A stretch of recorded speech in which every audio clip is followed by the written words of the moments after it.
was a brief period of time that I lived alone when I freshly moved out of my parents' house and before I met my girlfriend.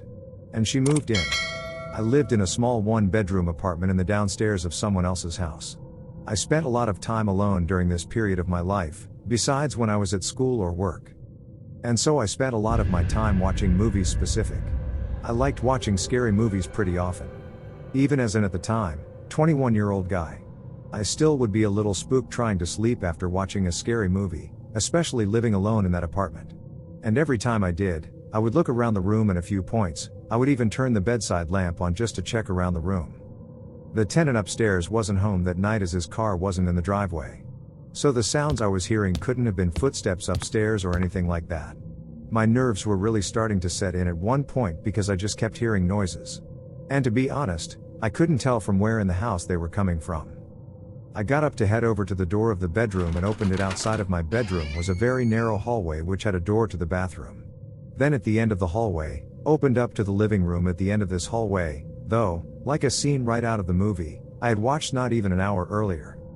There was someone standing at the far end of the hallway, right by the kitchen. The moonlight from outside coming into the bedroom. Windows in the living room was enough to see her. This woman looking right back at me. She started to walk backwards while still facing me. I didn't care though. I still screamed and backed into my room before slamming the door shut and locking it. She didn't come running over and pounding on the door or anything like that. Instead, I heard running up the half flight of stairs to the exit of my apartment, and then the door slammed shut. I was frozen in shock for at least 10 minutes before I felt okay to take my phone and leave the bedroom to check the apartment. It didn't take long. It was a small apartment with not many hiding places. It was empty. I rushed to lock the door, wondering who that could have been and how they got in. I didn't call the police. I couldn't tell you why, but the next day I called the landlord and told him about it. He made a phone call to the upstairs tenant. And what I learned shocked me. The woman that broke into my apartment was an ex-lover of the man who lived upstairs. A crazy one at that. Then, after finding his address, somehow she broke into the wrong part of the house. My apartment. The upstairs tenant came down to my door and apologized to me that following day. But I never got much detail from him or the landlord. I still wonder what that woman was planning on doing to him. I'm not a fan of my dad's girlfriend at all. Not from the start. Her name is Kathy. My dad has been widowed since 2019, when our mom died. And I know he's gotten lonely. And he's pretty much ready to settle with anybody now, even Kathy. And against my warnings, he doesn't listen. I've been seeing her do some sketchy things around the house, and it's really starting to freak me out now. I'll start from the beginning. I have 2 siblings. My 10-year-old brother Jake, and my 2-year-old brother Scotty. From the day he introduced her to us, I didn't like something about her smile. It was just unsettlingly wide and exaggerated. Pretty soon he'd start bringing her around a lot more and I just never loved her, honestly. But at first, it was only because I felt something was off about her personality. Then things started happening. She's been staying with us for a while now, and a few weeks ago, I caught her in my dad's closet while he wasn't home. My dad's safe is in his closet, along with where he hides the combination and some other valuables. When she saw me at the doorway, she smiled and said, "Hey, what's up, sweetie?" to me. With her annoying creepy smile. I didn't say anything other than nothing. Then she shut his closet door and I walked away to my room. I told my dad about it, but he didn't seem concerned. A few days after that, while my dad was at work again, I just got back from school and I was walking upstairs to my room, and as I saw Kathy leave my little brother Jake's room and shut the door behind her. I asked her what she was doing in his room. She smiled and said I was just opening the window. It's hot in the house.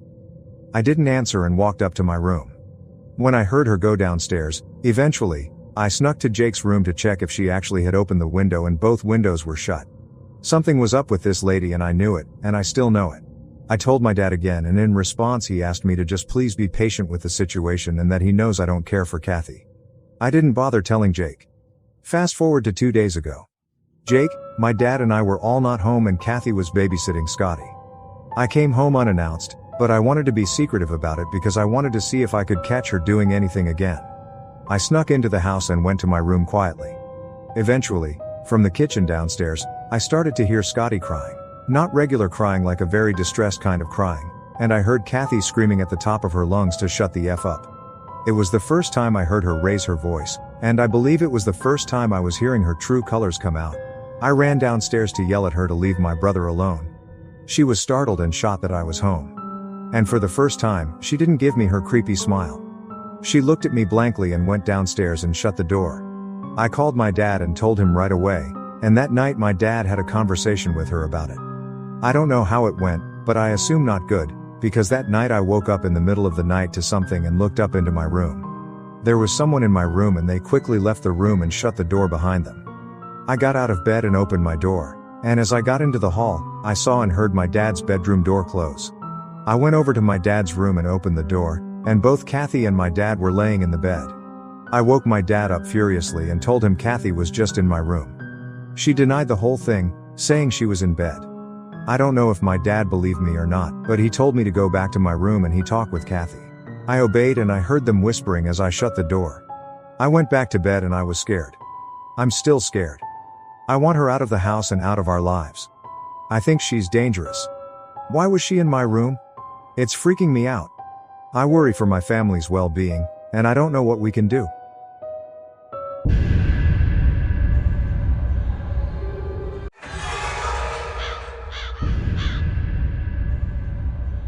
This one goes back a few years ago to when I was 30 years old. I was at my condo in Fort Lauderdale, Florida. My condo, which I still own, is on the second floor of a decently nice building that I won't name for privacy reasons. Whenever I go down there, it's in the colder months up north, and I'm a complete beach bum when I go down there. Luckily for me, I work remotely from my job through my laptop and phone, so I've been able to retreat down there whenever I'd like. Fort Lauderdale is, for the most part, a pretty clean and safe city, and the specific location my building is in is no exception. That is, usually it was the middle of January. It was late at night past 10. I was out on my balcony with my feet over the railing on my laptop, when all of a sudden I heard from down below in the ground, someone yelling something. They were yelling yo, and hey you. At first I didn't move, taking the assumption that whoever it was talking to someone else. They couldn't possibly be calling up to me. But they followed with hey, you up there? And my heart skipped a beat because now I knew they were talking to me. My main question was why. I set my laptop down on the chair and looked over the railing down to the ground below. There was a guy in front of a car in the parking lot looking up at me, and he said, yeah, you. I asked, what's up? He told me to come down there so he could show me something cool. I took a better look at this guy, some guy with a backwards hat and tank top on. I assumed he was just some punky kid messing with me, so I ignored him and sat back down. When I did that, I heard him laughing as he said, I'm going to come up there and skin you alive, you prick. I stood up again and looked at him. He had this unsettling and sinister smile on his face. I realized he looked older than I initially thought. He wasn't some kid.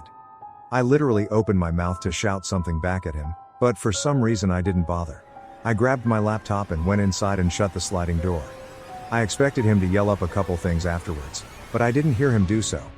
As uncomfortable as that made me, I felt much safer being inside. I chalked it up to just the occasional coked-up Florida lunatic on the streets. But things became next level when the silence of the room was broken by pounding on my condo door, accompanied with a voice yelling obscenities and threats at me. It was the guy again. The bangs was so loud I was genuinely concerned he was going to break the door down. All I could do was yell, I'm calling the police. I didn't faze him.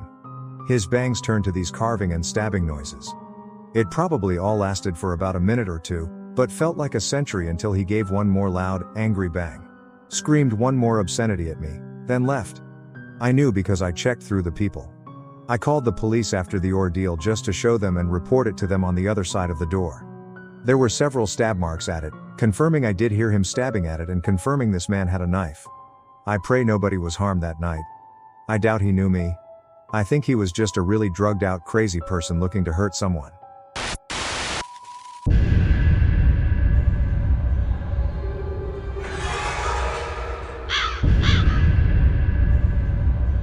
I once spent a night in jail. I know everyone says it, but I didn't do shit. I was attacked by a bouncer at a nightclub in my hometown because some girl who I had history with was there, and she had the nerve to lie to a bouncer and tell him I was touching her and her friends inappropriately. When I never even said a word to them, the bouncer came and put his hands on me and started pushing me out of the club. And honestly, I pushed back in my drunken state. And of course, Cops were outside the bar between a drunk guy and a club bouncer. Who were they going to side with? Well, I end up handcuffed in the back of a cop car and I'm escorted to jail where I spent the night. All that was in the cell was one wooden bar for sitting on. And this other guy besides me. He asked what I'm in for and I told him for bullshit. I took one look at the guy and I knew I didn't belong here. He had tattoos on his face. He was missing a front tooth, and he just had this face that said, "Don't mess with me or I'll cap you." I didn't want to rub him the wrong way, so I just tried talking with him if he talked to me. At one point, I did open up to him a bit just because of my anger at the situation, and I needed to vent. During this time I told him some delicate info like where I was from, which is definitely the nicer side of town. I told him how I had people over that night since my parents were away, and we all pre-games and went to the club. I basically told them the rundown of the whole night since I was drunk. I wanted to just try and sleep, but he'd keep talking to me and it was getting annoying. Eventually, I think he caught on and shut up. The next morning we had to go to court because yes, sadly, I was charged with assault and trespassing. 2 bogus charges and my cellmate had to go too. I saw the judge before him though. He was one of the other offenders in the back of the court listening to my charges. I was released with a future court date set. A complete nightmare. But that night when I was at home and all the windows were open. So I heard everything from outside. I was hearing footsteps circling the house, multiple sets of footsteps. I started to shut all my windows one by one on the first floor. Then I got to the backyard door, which is a sliding glass door looking out to the deck. I curiously flicked on the deck light and immediately 2 dudes ran out from the light into the darkness. I recognized one of them to be my cellmate. I closed the blind to the door and continued closing the rest of the windows. I couldn't believe he found me, but he was obviously there to rob our house blind. After I told him how my parents were away, he must have seen dollar signs. When I told him the side of town I was in and he probably heard my name called in the courtroom. And one quick Google search of my simple name turned up my address. The 2 dudes took off, I believe, because I didn't hear from them the rest of the night and never told my parents I was arrested because of that. I never told them about how my cellmate almost came and robbed our house.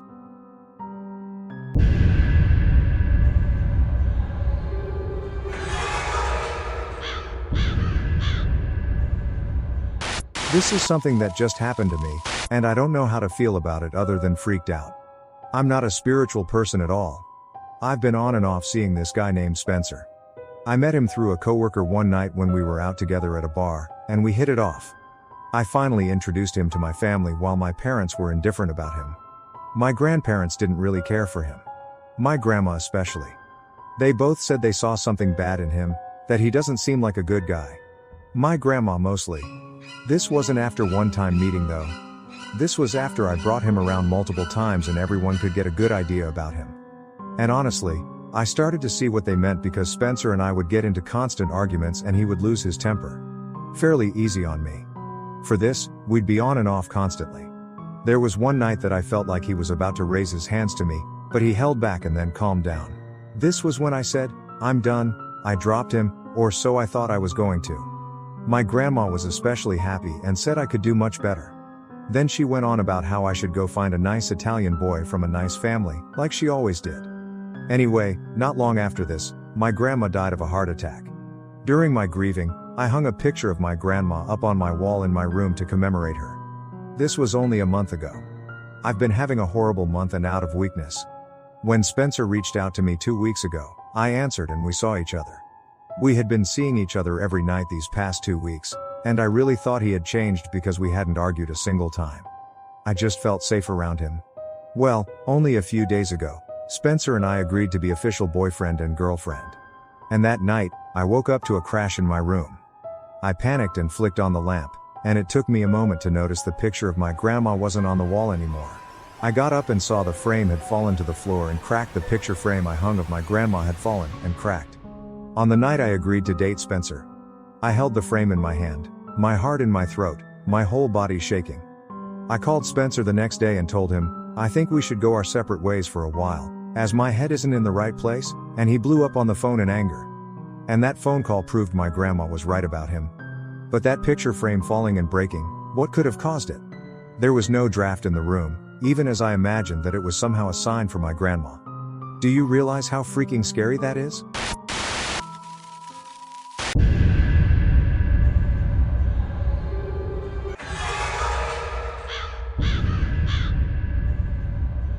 I took my Jeep on a road trip to Colorado to do some off-roading in the wilderness. I was doing a bunch of trails in the Red Feather Lakes, and I was ending the night off on a Dead Man's Road trail. It was a somewhat challenging trail, but the scenery was unbeatable.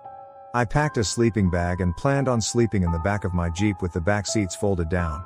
I pulled somewhere off the immediate trail, just off the slight chance some other night drivers would pass by, but that was very unlikely.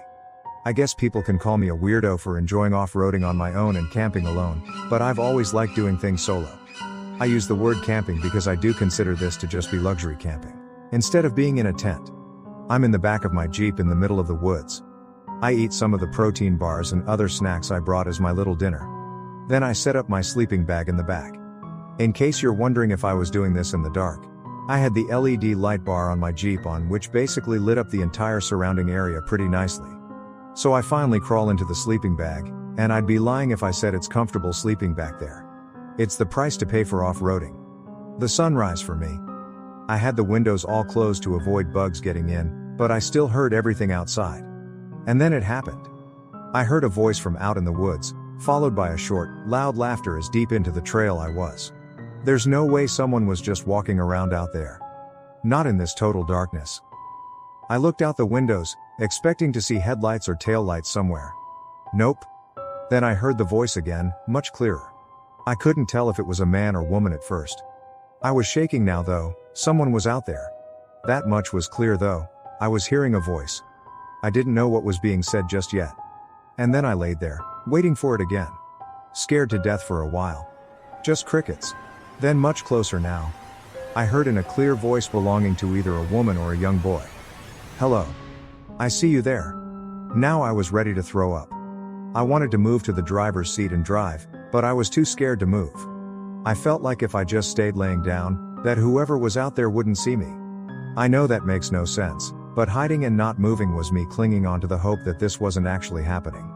Then there was one loud bang on my rear windshield and I jumped up and practically dove over the two front seats into the driver's seat, and I started the car and drove as quickly as I could manage down the trail. Scared they were running after me because I could only go so fast on this rocky terrain. I was scared to look in the rearview mirror, but when I did, I didn't see anyone. Through the red glow of my taillights. It was a nightmare. I was tired. I drove the rest of the trail until I was back on pavement. Then I drove for miles until I reached a motel. Some people have asked me what if it was someone stranded who needed help, and I say, no way. No one's out there that late in the pitch black, laughing without a flashlight that deep on some trail, and they wouldn't bang on my windshield just once like that if they weren't trying to scare me. People are messed up. Always watch your back and be woke to your surroundings.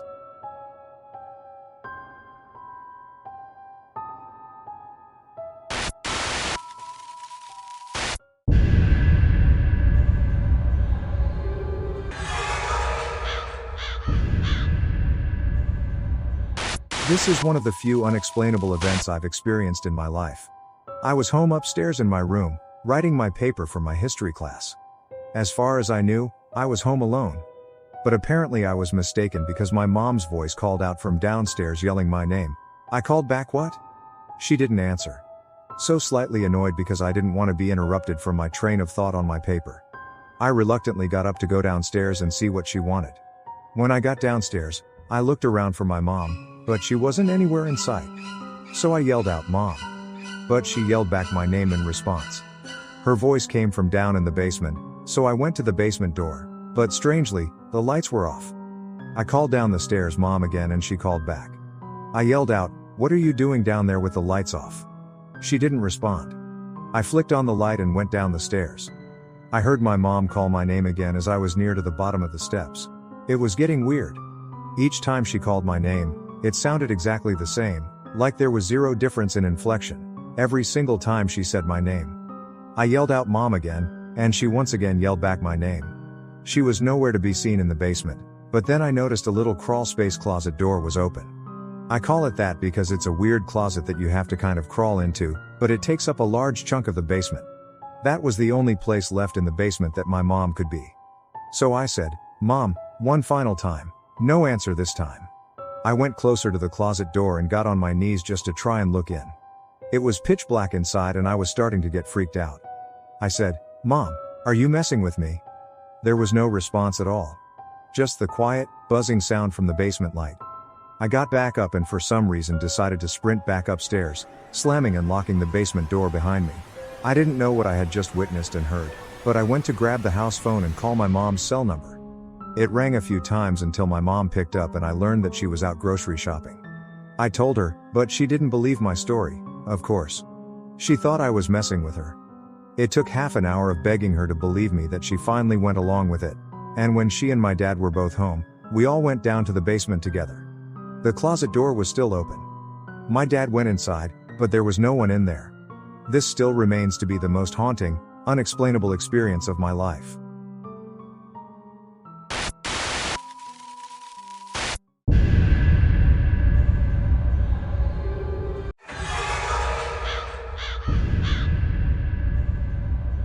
I was only about 9 years old when this happened. I was sleeping over my grandma's house for the weekend, which I often did when I was little. It was a stormy day out, and my grandma was out at the nearby grocery store getting ingredients for dinner. I was in the living room watching SpongeBob when the phone rang. There was obviously zero reason for me to answer the phone, but you know, I was a little kid with a little kid brain. There's no explaining any decisions made. I went to the kitchen and picked up the phone, and after my little kid voice said hello into the phone, the man's voice on the other end said, "Can I speak to the adult in the house?" I said, "She's not home." And the voice responded, "So you're all alone right now?" I remember I paused for a second, then said, "Yeah." Even at my age, I knew after he asked that it probably wasn't a good idea to have picked up the phone. The person on the other end then asked if the current address he had on file was correct, but I didn't answer that. I hung up the phone and now I was nervous. I was worried I might have just gotten my grandma in trouble. Nonetheless, I went back to watching SpongeBob. 20 minutes later or so, there was a frantic knocking at the door. I muted the TV and listened along with the knocking. Someone on the other end cried out, "Please help." It was a man. I snuck over to the edge of the wall, where the opening for the front door was, to take a peek and see if I saw anyone standing on the other side of the door, through the glass at the top of the door. That was a mistake, because I did. And they saw me too. The man on the other side of the door immediately said, "Little boy, please open the door. I'm hurt bad." I ran to the corner of the room by the window and closed the blinds so I could hide behind the couch. I was so scared. There were no cell phones back then and I couldn't call my grandma. The man kept pounding on the door.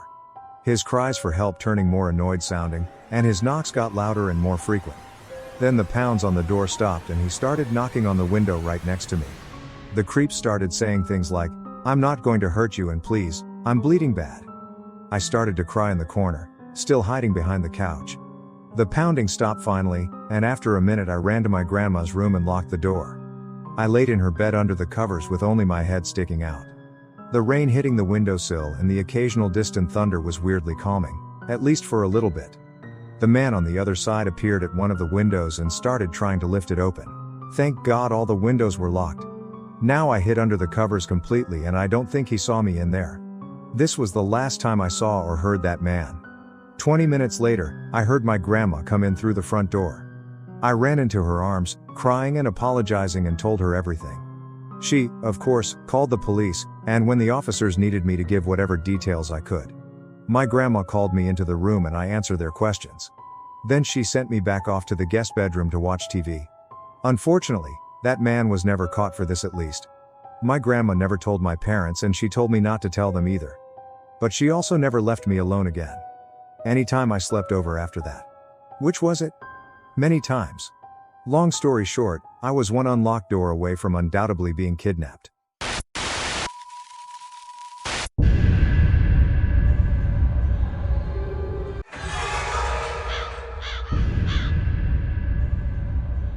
I'm a father of 2 kids. They're 15 and 10.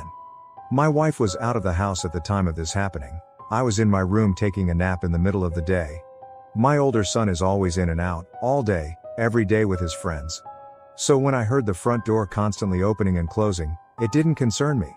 But eventually, when I heard the storm door slam shut for a 4th time, I started to get annoyed and whistled at him to quiet down. I started hearing other loud noises from across the hallway in the direction of my younger son, Keith's room.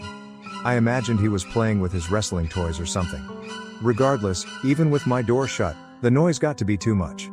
It was just like a constant thumping sound. Like, what could Keith possibly be doing? When I went across the hall to his room, the noise became more clear and there was this literal thumping on the wall sound. I went into his room. The door was already opened. I said Keith's name angrily, but I didn't see my son. I saw some grown man facing the wall, banging his head into the wall. There was blood on the wall from his constant banging. The man gave me a side glance without turning his whole head. I managed to tackle the man to the floor, and that's when Keith emerged from under his sheets, where he was hiding. Man didn't fight back. He started yelling the psychotic mumbo-jumbo, proving his lacking sanity. I told Keith to go get the house phone while I held the man down. After calling the police, I was in that same position for at least 5 minutes before they arrived. The man just kept smiling and laughing and saying things that made no sense the entire time. The man was ill or on some serious drugs or both. I didn't press charges, and I'm sure he was taken somewhere to get the help he clearly needed and to get him off the streets.